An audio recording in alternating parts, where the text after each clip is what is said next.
très contents aussi les spectateurs massés par centaines sur l'extrême. La célèbre carrière de la peau, une arène à ciel ouvert aménagée pour le spectacle.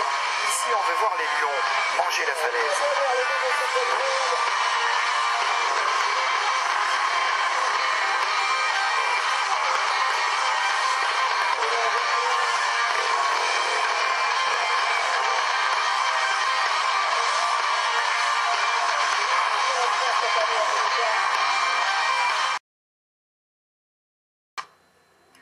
Et un mondial auquel participe le team Auvergnat, ce sont les régionaux de l'étape et vous êtes avec eux, Philippe.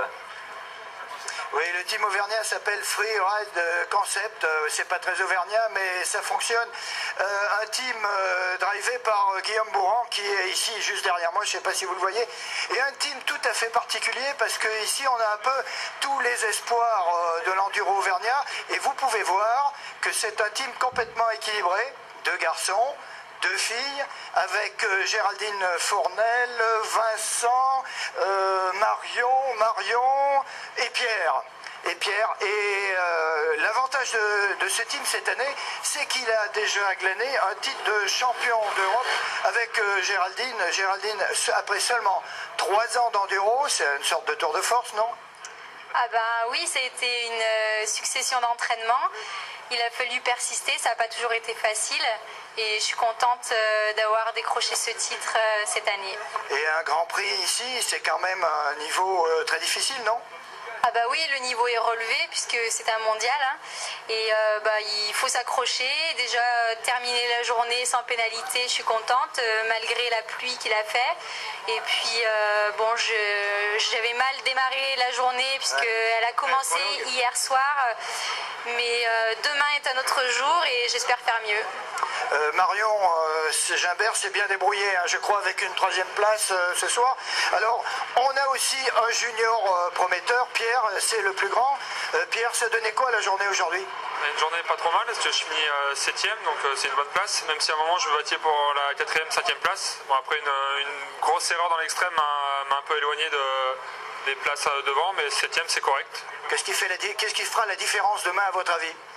Comme souvent sur le mondial, la condition physique déjà. Parce que quand arrive le dimanche, les spéciales sont très défoncées, les chemins aussi. Et c'est celui qui attaque jusqu'au bout qui peut faire une bonne place. C'est vraiment dans certaines spéciales où, comme on l'a vu, avec des passages de pierre et mouillés, où c'est vraiment dangereux ou pas? C'est un ensemble. Il faut bien sûr pas faire de faute dans les endroits techniques comme les pierriers, mais c'est partout. Vu que c'est glissant, on peut vraiment tomber partout. Donc il faut vraiment rester concentré, avoir une bonne équipe autour de soi parce que l'assistance c'est très important dans des courses qui sont vraiment difficiles sous la pluie. Gérer la mécanique, gérer le physique et tenir jusqu'au bout. Vous pensez améliorer votre score demain? J'espère en tout cas, ouais. D'accord. Alors vous allez voir que toute cette organisation, on a parlé tout à l'heure des bénévoles. Je vous rappelle qu'il y a 300 bénévoles dont certains se sont mobilisés depuis plusieurs semaines. Je vous propose donc de les découvrir. On est désormais à la moitié de la compétition, reste la journée de demain, de gros enjeux pour les pilotes et leurs équipes d'accompagnement, avec en ligne de mire 5 titres pour décerner le couronnement d'une saison, Philippe. Oui, alors écoutez, on peut déjà dire qu'il y a 2 titres qui sont pratiquement acquis. Il y a l'anglais Knight qui est assuré du titre. Il y a Ludivine Puy que j'ai vu aujourd'hui qui a eu 5 minutes d'avance sur sa suivante. Bon, on va pas vendre la peau de l'ours avant qu'elle soit vendue, mais tout de même, elle devra emporter le titre. Et puis tout va se jouer aussi en série E2 avec Antoine Méo dont on a parlé. Et puis finalement, on va aussi souhaiter bonne chance à nos jeunes espoirs auvergnats derrière nous, l'équipe de Freeride Concept. On les suivra demain. Merci Philippe. La compétition se poursuit donc demain.